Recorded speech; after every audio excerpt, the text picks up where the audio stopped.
Hello everyone, आप सभी का स्वागत है खान ग्लोबल स्टडीज के इस बैंकिंग वर्टिकल पे। मेरा नाम है शांतनु और एक बड़ी अच्छी न्यूज आपके सामने लेके आ चुका हूं। आप सभी को बहुत अच्छे से पता हो गया होगा कि आईबीपीएस क्लर्क ने वैकेंसी डिक्लेयर कर दी है और पीओ के बाद क्लर्क की एक धमाकेदार वैकेंसी आने के बाद थोड़ा सा कॉन्फिडेंस बूस्टअप हुआ होगा कि भाई इस बार सिलेक्शन हो सकता है। अब अगर हमने अच्छे से पढ़ लिया, अच्छे से तैयारी अगर हमने कर लिया तो इस बार सिलेक्शन कोई रोक नहीं सकता, लेकिन उसके लिए हमें पढ़ना पड़ेगा, उसके लिए हमें कंसिस्टेंटली अपनी मेंटेन करनी पड़ेगी। कंसिस्टेंट हैं तभी सिलेक्शन होगा।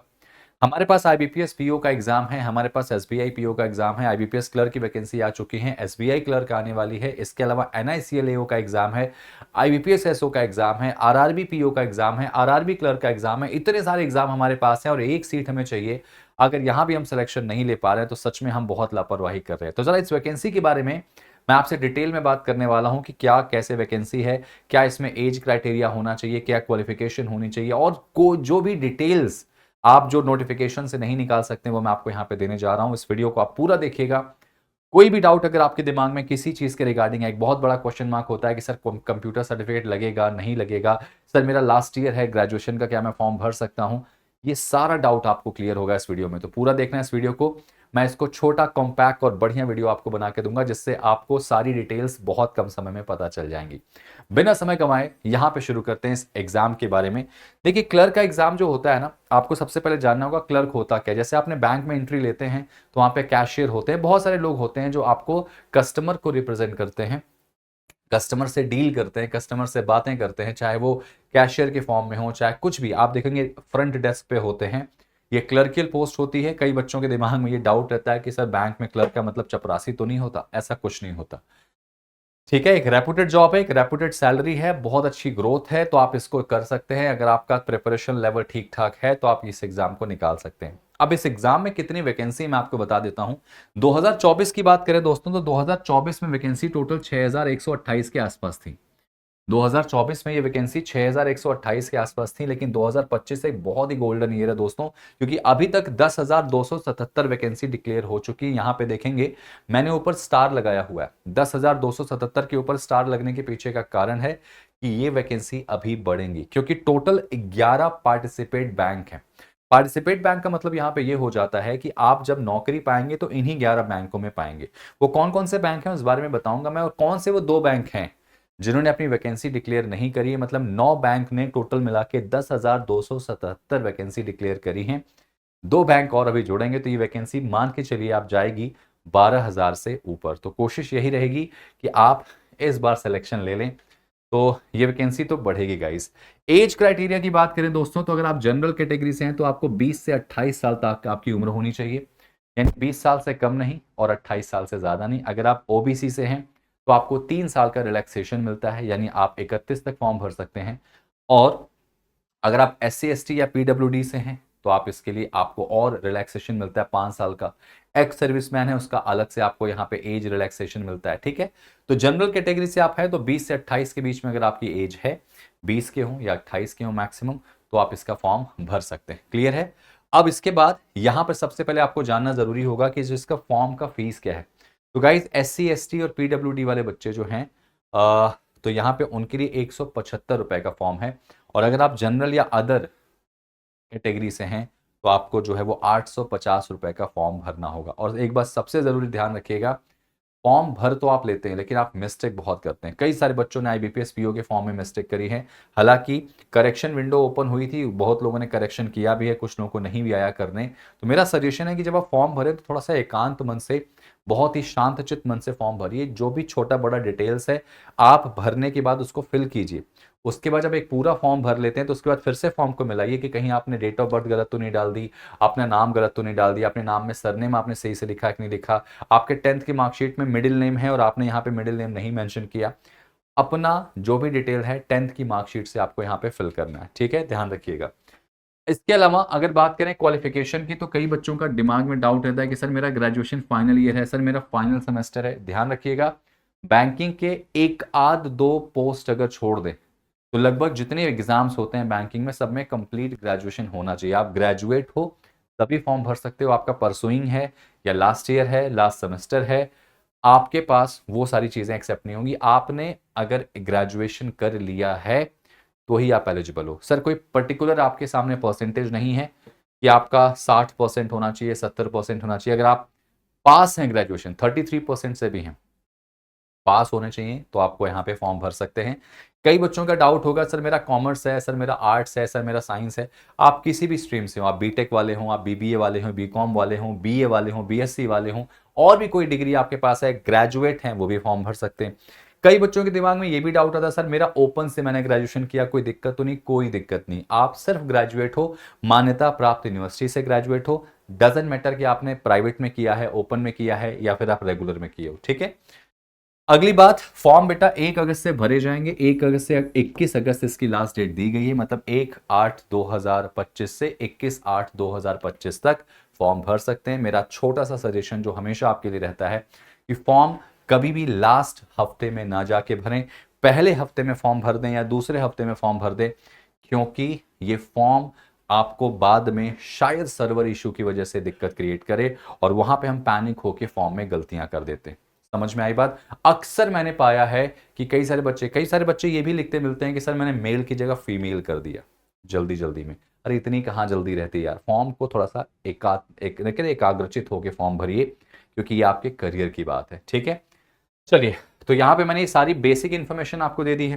थोड़ा और आगे बढ़ते हैं। तो भाई यहाँ पे एग्जाम का जो डेट है आपको बता दूं, जो प्रीलिम्स का एग्जाम होगा वो अक्टूबर 2025 में होगा। अक्टूबर में probably first week of October हो सकता है। मेंस बेटा नवंबर में। आपको सिर्फ 1 महीने का मिलेगा टाइम, तो इसीलिए मैं सजेशन दूंगा कि भाई प्री प्लस मेंस एक साथ पढ़ते रहना अगर आपको एग्जाम क्लियर करना है। अगर आप प्रीलिम्स पढ़ रहे हो तो आपका सिलेक्शन नहीं होगा, ये तय मान लेना। अगर आप प्री प्लस मेंस पढ़ रहे हो तो माइट भी चांसेस कि आप सिलेक्शन ले लो, तो प्री प्लस मेंस लेके चलना। यहाँ पे आपका जो प्रोविजन अलॉटमेंट होगा वो मार्च 2026 में आपको अलॉटमेंट मिल जाएगा, यानी कि इस साल की मेहनत 2026 के सुनहरे साल की शुरुआत आपकी यहाँ करके देगा दोस्तों। आगे थोड़ा सा बढ़ते हैं। अगर इसमें कौन कौन से वो 11 बैंक हैं जो पार्टिसिपेट किए हैं, मतलब अगर आपकी नौकरी लगेगी तो किन किन बैंक में लग सकती है, तो ये आपके सामने देख सकते हैं। Bank of Baroda, Canara bank, UCO bank, Indian bank, bank of Maharashtra, Punjab and Sind bank, union bank of India, central bank of India, Punjab national bank, bank of India और इंडियन ओवरसीज बैंक। तो गाइज ये आपके टोटल 11 बैंक हैं जो इस एग्जाम में या इन्होंने अपनी वैकेंसी डिक्लेयर करी है। वो 2 बैंक जिन्होंने अभी तक अपनी वैकेंसी डिक्लेयर नहीं की है, जिनके आगे एनए लिखा हुआ है गाइज, मतलब नॉट अवेलेबल, इनकी वैकेंसी अभी डिक्लेयर नहीं हुई है, वो है यूको बैंक और इंडियन बैंक। यानी इनकी वैकेंसी जो है वो आपकी आने के बाद ये जो 10,277 है ये और बढ़ जाएगी, तो 12,000 13,000 तक जा सकती दोस्तों। बहुत बड़े नंबर्स हैं, आपको एक सीट चाहिए, जान लगा दो उसके अंदर। ठीक है भाई, चलिए। इसके अलावा इस बार एक नई चीज ऐड कर दी गई है, हालांकि स्टेट बैंक ऑफ इंडिया के एग्जाम में तो ऐसा होता था, लैंग्वेज प्रोफिशिएंसी टेस्ट, एलपीटी बोलते थे उसको। तो उसमें क्या होता था कि आप जिस भी जगह से फॉर्म भरते हैं, क्योंकि क्लर्क लेवल पे ये ज्यादातर देखा जाता है, पीओ पे नहीं होता। क्लर्क में आपको पता होगा एक प्री होगा, एक मेंस होगा, उसके बाद आपका क्या होता है बेटा, इंटरव्यू नहीं होता है इसमें, क्योंकि ये जो कहानी है ना आपका प्रीलिम्स, मेंस और इंटरव्यू का, तो इसमें आपको सबसे जरूरी चीज पता होनी चाहिए कि जितने भी पीओ के एग्जाम्स होते हैं, प्रोबेशनरी ऑफिसर के, उसमें इंटरव्यू होता है, और क्लर्क के जितने भी एग्जाम्स होते हैं उसमें से इंटरव्यू काफी पहले से हटाया जा चुका है। तो अब इंटरव्यू हटाया जा चुका है, तो किस बेसिस पे सिलेक्शन होगा, मेंस के बेसिस पे। आपका प्रीलिम्स जो होता है वो क्वालिफाइंग नेचर होता है, मेंस के जो मार्क्स होते हैं वही आपका डिसाइड करते हैं कि आपका सिलेक्शन होगा कि नहीं होगा। इसलिए मेंस को थोड़ा सीरियसली लीजिएगा, जितने ज्यादा नंबर मेंस में आएंगे उतने ज्यादा चांसेस हैं आपके सिलेक्शन लेने के। इसके अलावा अगर मैं बात करूं दोस्तों, तो आपको इस बार ये चीज जुड़ गई है, और क्लर्क में ये चीज जुड़ती है क्योंकि क्लर्क में ना आप लोकल एरियाज में जाते हैं, आप कस्टमर से डील करते हैं, और अगर आप कस्टमर से डील करेंगे तो वहां की लोकल भाषा आपको पता होनी चाहिए। तो ये स्पेशल टेस्ट है जो आपका जुड़ चुका है, लोकल लैंग्वेज प्रोफिशिएंसी टेस्ट। इसमें आपको जहां से भी आप फॉर्म भरते हैं वहां की लोकल भाषा लिखने, बोलने और पढ़ने आनी चाहिए। ये टेस्ट आपका जो होता है आपकी ज्वाइनिंग से पहले लिया जाएगा, मेंस एग्जाम होने के बाद और ज्वाइनिंग के पहले आपका ये टेस्ट होता है, जिसमें आपको वो चेक करते हैं, आपसे लिखवाएंगे, पढ़वाएंगे, बुलवाएंगे लोकल भाषा। तो एक छोटा सा सजेशन यहाँ ये है कि अगर आप किसी भी जगह से फॉर्म भर रहे हैं, किसी भी स्टेट से फॉर्म भर रहे हैं, तो कोशिश कीजिएगा कि अपनी लोकल लैंग्वेज का फॉर्म रहे वहां पे। आपको जो भी आपका स्टेट होगा, ध्यान रखिएगा इस लैंग्वेज प्रोफिशिएंसी टेस्ट में 10th में वो सब्जेक्ट आपके पास होना चाहिए। ठीक है, अगर आप स्पेशल कहीं से मान लीजिए आप मुंबई से फॉर्म भर रहे हैं, आपको मराठी आनी चाहिए, 10th वगैरह में आपका मराठी होना चाहिए, मतलब आपके पास मराठी बोलना, लिखना, पढ़ना ये सब आपको पता होना चाहिए, याद रखिएगा। एक बहुत बड़ा क्वेश्चन मार्क है कंप्यूटर सर्टिफिकेट का, कि सर कंप्यूटर सर्टिफिकेट मेरे पास नहीं है, क्या मैं फॉर्म भर सकता हूं या भर सकती हूँ? फॉर्म आप भर सकते हैं। देखिए कंप्यूटर सर्टिफिकेट जो है ना, वो बैंक ये कहता है कि भाई आप बैंकिंग में नौकरी करेंगे तो कंप्यूटर चलाना पड़ेगा, तो आपके पास इसका नॉलेज होना चाहिए, प्लस आपके पास सर्टिफिकेट भी होना चाहिए, ऐसा कहता है। आपके ग्रेजुएशन में कोई सब्जेक्ट होना चाहिए, अगर मान लीजिए है तो काम चल जाएगा। 10th 12th में अगर आपने कंप्यूटर का कोई मतलब आपका सब्जेक्ट रहा है एज अ सब्जेक्ट तो भी माना जाएगा। चलो ये दोनों नहीं है तो आपके पास अलग से एमएस ऑफिस वगैरह का कोई सर्टिफिकेट है तो भी काम चल जाएगा, अगर नहीं है तो आप बन जाएगा, ये कोई बहुत बड़ा टास्क नहीं है। और ये तो मैं कह रहा हूँ एग्जाम मेंस देने के बाद भी लोग बनवा लेते हैं, समझ रहे हो? 3 महीने का कोर्स होता है, आराम से बन जाता है, आप कहीं भी किसी भी लोकल इंस्टीट्यूट से बनवा सकते हैं, बस हाँ आपको कंप्यूटर आना चाहिए। और आज के ज़माने में कंप्यूटर में एमएस ऑफिस तो सबको आता है, चाहे वो पावर पॉइंट हो, चाहे वो एक्सेल हो, चाहे एमएस ऑफिस का जो सेगमेंट होता है वो आता है, तो ये बहुत बड़ा टास्क नहीं है, लेकिन हाँ कंप्यूटर सर्टिफिकेट यहाँ पे मैंडेटरी है। चलिए आगे बढ़ते हैं। अगर दोस्तों सिलेक्शन प्रोसेस की बात करें तो भाई प्रीलिम्स में कोई दिक्कत नहीं, जैसे पहले था वैसे ही है, मतलब आपका पेपर होगा 100 नंबर का, 1 घंटे का टाइम होगा, 20-20 मिनट का टाइमिंग स्लॉट होगा, 20 मिनट में आपका मैथ्स, 20 मिनट आपका रीजनिंग और 20 मिनट आपका इंग्लिश होगा। यहाँ हिंदी नहीं होता, इंग्लिश का सब्जेक्ट होगा। अगर बात करें क्वांट और रीजनिंग की तो 35-35 क्वेश्चन होंगे, और अगर बात करें किसकी, इंग्लिश की, तो 30 क्वेश्चन होते हैं। तो 35-35-30 बराबर 70। कितना कट ऑफ जा सकता है, कितने कट ऑफ यहाँ पे आपको तैयारी करनी, उसके लिए एक अलग से वीडियो में लेके आऊंगा, आप कमेंट करके बताना कि आपको कट ऑफ की वीडियो चाहिए क्या। सो मेंस की कहानी थोड़ा चेंज हुई है। पहले सिलेक्शन प्रोसेस अलग था, पिछले साल तक सिलेक्शन प्रोसेस ऐसा था कि प्री था, मेंस था और सीधे आपका डॉक्यूमेंट वेरिफिकेशन था। इस बार ये आपका लोकल लैंग्वेज प्रोफिशिएंसी टेस्ट जुड़ गया है भाई, वो जरूरी भी है क्योंकि आपको लोकल लैंग्वेज पता होनी चाहिए। चलिए जरा मेंस की बात करते हैं, क्योंकि सबसे इंपॉर्टेंट पहलू जो है वो मेंस है दोस्तों। इंपॉर्टेंट पहलू क्यों बोला मैंने, क्योंकि मेंस से ही आपकी फाइनल सिलेक्शन की नींव रखी जाएगी, ठीक है। तो मेंस में आप देखोगे भाई साहब, रीजनिंग का जो पेपर है वो 40 क्वेश्चन आएंगे रीजनिंग के, और रीजनिंग के साथ कंप्यूटर भी है। 40 क्वेश्चन, ज्यादातर क्वेश्चन रीजनिंग के यहाँ होते हैं, 60 मार्क्स आपको मिलने वाले हैं, ठीक है। 40 क्वेश्चन आपके इंग्लिश के आएंगे जिसमें 40 नंबर मिलेंगे, 35 क्वेश्चन क्वांट के हैं और 50 नंबर आपको मिलने वाले हैं, और बैंकिंग और जीए के 40 क्वेश्चन है जिसमें 50 नंबर आपको मिलेंगे। टोटल 155 क्वेश्चन है और 200 नंबर का आपका यहाँ पे पेपर होगा।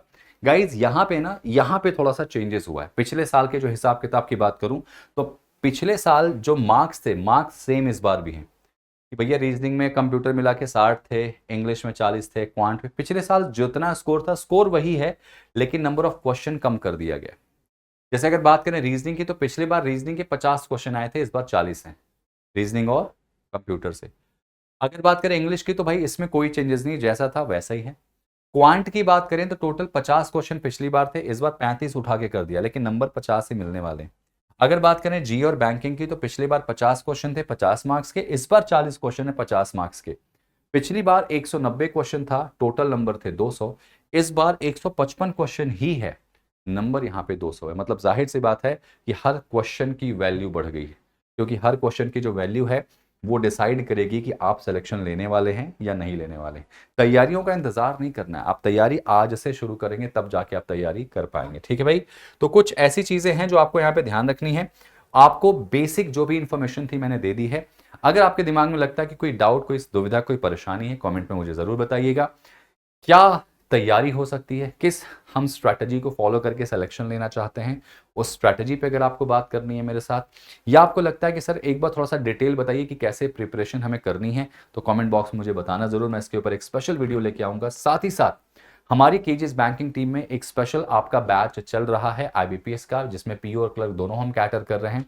उस बैच को आप ले सकते हैं। हमारी स्पेशल मॉक टेस्ट सीरीज आने वाली है जो आईबीपीएस क्लर्क के लिए होगी, जिसमें प्री और मेंस के क्वालिटी क्वेश्चंस आपके मिलेंगे, तो आप ज़रूर उनको ज़रूर देखिएगा। और क्योंकि सिलेक्शन लेना है तो पढ़ना पड़ेगा, तो हमारे यूट्यूब सेशंस जो हैं आपके लिए बिल्कुल रेगुलर बेसिस पे आप सारे सब्जेक्ट के यूट्यूब सेशंस देख सकते हैं। मैं रीजनिंग कैटर करता हूँ, रीजनिंग पढ़ाता हूँ शाम को 4 बजे केजीएस बैंकिंग यूट्यूब चैनल पे। मैं आपको रेगुलर मिलूंगा बिल्कुल क्वालिटी क्वेश्चंस के साथ, तो बने रहिए हमारे साथ। कोई डाउट, कोई दुविधा हो तो कमेंट बॉक्स में ज़रूर बताइएगा। थैंक यू सो मच, मिलते हैं किसी और वीडियो में कुछ नया और स्पेशल लेकर।